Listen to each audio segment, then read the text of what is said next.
Bonjour à tous, merci de votre fidélité. Avec le e-commerce, les drives se multiplient. Ces hangars, le plus souvent posés dans des zones d'activité, échappent pourtant aux règles de l'urbanisme commercial. On fait le point avec Sophie Lecroisier dans la rubrique Conso Vie quotidienne. Tout de suite, l'actualité de ce mardi 25 juin 2013. Les élections municipales auront lieu les 9 et 16 mars 2014 partout en France. À Brest, François Cuyandre a reçu sans surprise l'investiture des militants socialistes ce lundi. Le maire pourrait être opposé à Bernadette Malgorn. L'ancienne préfète de la région Bretagne s'est portée candidate. Elle n'a toutefois pas encore reçu officiellement l'investiture de l'UMP, parti où elle n'est pas encartée.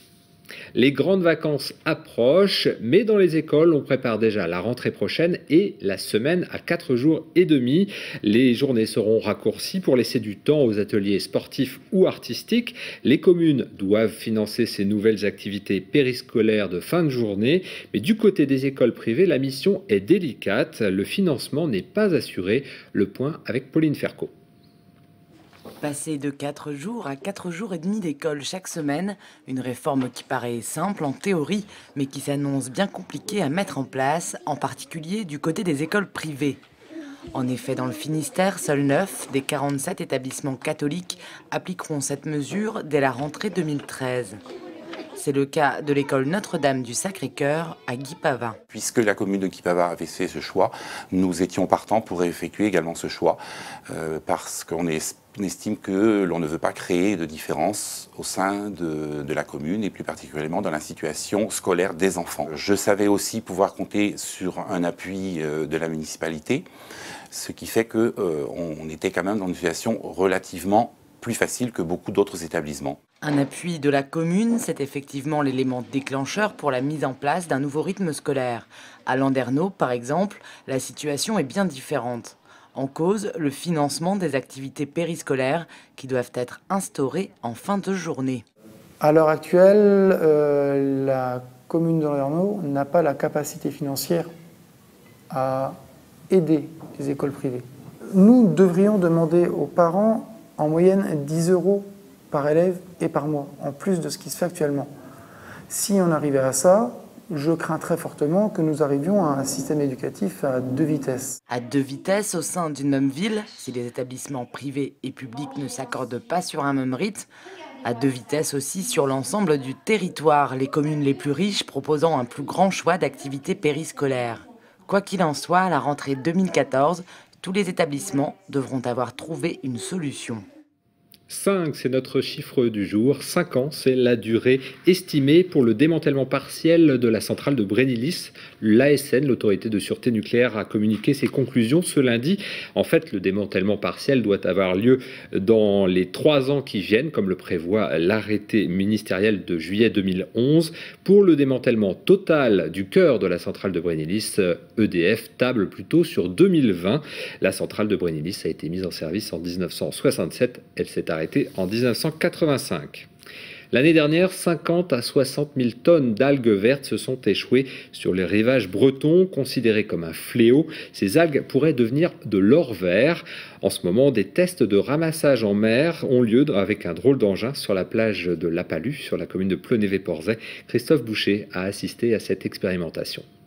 Elles sont de retour et cette année quasiment attendues. Les algues vertes s'échouent sur nos côtes et pour la première fois dans le Finistère, sont aussitôt avalées par cette étrange machine conçue par un ch'ti amoureux de la Bretagne. J'ai des amis bretons éleveurs de porc qui un jour m'ont dit « Écoute Pierre, on fait que nous taper sur le dos, nous critiquer parce qu'on met des lisiers, que ça pollue et que nous sommes donc les pollueurs qui avons fait le phénomène des algues vertes. » Et je lui ai dit tout simplement « Eh bien un jour je vais te trouver une solution. » À l'origine, la base motrice du véhicule, c'est une récolteuse à endives sur laquelle a été adapté le système de récolte d'algues. Dans 1 mètre d'eau, 2 heures avant et après la basse mer, les algues sont récoltées. Stockées dans une benne, elles prendront la direction de Ploénan pour y être lavées, dessablées et essorées. À Grival, une filiale de la SICA va ensuite extraire les principes actifs de l'algue verte, le sucre et les protéines pour en faire des aliments pour animaux avant d'attaquer d'autres marchés. Le secteur de la cosmétique et le secteur aussi du pet food, ce que nous appelons les animaux de compagnie, peut-être demandeurs, jusqu'à l'alimentation humaine, qui permettent d'aller jusque sur les marchés et en France et surtout des marchés à l'export, parce que nous avons déjà une très bonne pénétration sur les marchés export. Si l'avenir de la filière est prometteur pour les élus des communes littorales, c'est aussi l'assurance d'avoir des plages plus propres à l'approche de la saison estivale. Satisfait parce que les algues qui sont captées aujourd'hui dans l'eau, ce sont des algues qui ne vont pas proliférer ni venir s'échouer sur le sable. À partir du moment où elles sont sur le sable, c'est un déchet. Tant qu'elles sont dans l'eau, c'est une ressource. Une ressource abondante, l'an dernier, entre 9 et 12 000 tonnes d'algues vertes se sont échouées sur les plages de la baie de Douarnenez. L'image du jour, c'est cette affiche, celle de la saison 2013-2014 du théâtre de Cornouailles à Quimper. Cyrano de Bergerac, Jacques Higelin, du Shakespeare et 2 festivals, Circonova et Sonic. Ce mardi, l'équipe quimpéroise a présenté les 68 spectacles de la programmation. Franck Becker, le directeur du théâtre de Cornouailles, évoque 2 de ses coups de cœur au micro de Julie Postolek. Dans cette saison, il y a au moins 2 spectacles qui me tiennent à cœur, qui sont des spectacles de théâtre, 2 metteurs en scène que je suis vraiment heureux de faire découvrir au public du théâtre de Cornouailles. Le premier, c'est Déclame de Néam, dans une mise en scène de Luburoy de Jarry, qui moi m'a vraiment époustouflé et qui m'a fait redécouvrir, je dirais même plutôt découvrir tout court cette pièce. Le deuxième rendez-vous sur lequel j'ai beaucoup d'espoir, c'est la création à venir de Galine Stoev qui montrera le triomphe de l'amour de Marivaux. Ce metteur en scène bulgare a lui aussi une capacité à savoir aborder les textes, notamment du répertoire français, avec une intelligence formidable. Et je pense que ce triomphe de l'amour est déjà sur le papier extrêmement prometteur. Les drives, un mot qui revient de plus en plus dans notre vocabulaire et dans notre quotidien, mais la législation est encore floue. On fait le point avec Sophie Lecroisier. Bonjour Sophie. Bonjour. Alors le drive, c'est quoi exactement ?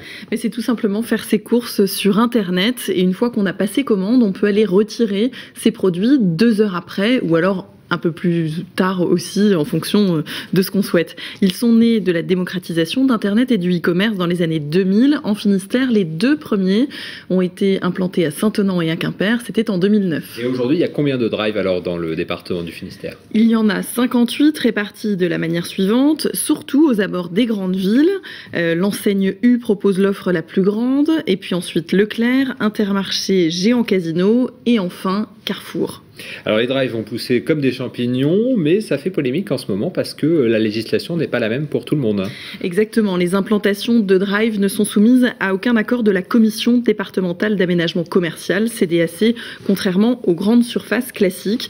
Ils échappent à cette réglementation tout simplement parce qu'ils n'accueillent pas de public et n'effectuent aucune opération de paiement.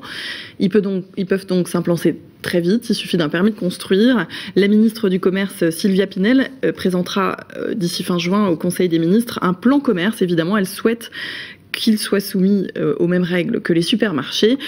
Frédéric Bonnard-Le Floch, élu à Brest Métropole Océane, nous explique la subtilité et la problématique du dossier. Lorsque vous avez un drive qui se crée juste à côté de l'hypermarché ou du supermarché qui est de la même enseigne, généralement ça ne pose pas de problème. Les élus considèrent que c'est un service supplémentaire que l'enseigne rend à ses consommateurs. Par contre, lorsque vous avez une enseigne qui va chasser, entre guillemets, la concurrence sur un axe de flux et qui n'est pas dans la zone de chalandise de son hypermarché ou de son supermarché de référence, là on a affaire à une forme de commerce qui est jugée pour notre part déstructurant. Alors Sophie, est-ce que c'est vraiment pratique et avantageux de faire ses courses dans un drive? Alors si on regarde les chiffres, la demande est de plus en plus forte. En un an, le nombre d'utilisateurs de drive a doublé en France. Alors sans doute que oui, puisqu'il séduit un peu moins de 2 Français sur 10. Mais en tous les cas, ce que je peux dire, c'est que le concept évidemment fait sans doute gagner du temps, plus d'attente en caisse, plus de bagarres de chariot, plus de 100 pas dans les grandes surfaces. Mais d'un autre côté, il y a moins de références qu'en magasin. Du coup, on ne trouve pas forcément son péché mignon et parfois on est obligé d'aller faire d'autres courses dans d'autres magasins. Côté prix, qu'est-ce qu'il en est? Est-ce que c'est avantageux? L'UFC Que Choisir a réalisé il y a une semaine un comparateur sur les achats en drive que je vous invite d'ailleurs à consulter sur le site internet donc, qui s'affiche. En Finistère, le magasin le moins cher est un drive, c'est celui de le Leclerc Drive de Saint-Onant pour ne pas le citer. Voilà. Et puis il y a un tout nouveau concept qui arrive. Exactement. Oui, tout à fait. Depuis 2 jours, il est maintenant possible de faire ses achats culturels en drive à Quimper. Je vous propose d'écouter Frédéric Gunajol, responsable du magasin, qui nous explique pourquoi il s'est lancé dans l'aventure. Internet prend de plus en plus de parts de marché. Nous, on a quand même, moi comme d'autres enseignes, un magasin avec des vendeurs spécialisés pour accueillir les clients. Alors qu'on voit des sites comme Amazon qui vont faire des énormes chiffres d'affaires, mais rien n'est déclaré en France, ils ne vont pas du coup payer de taxes en France.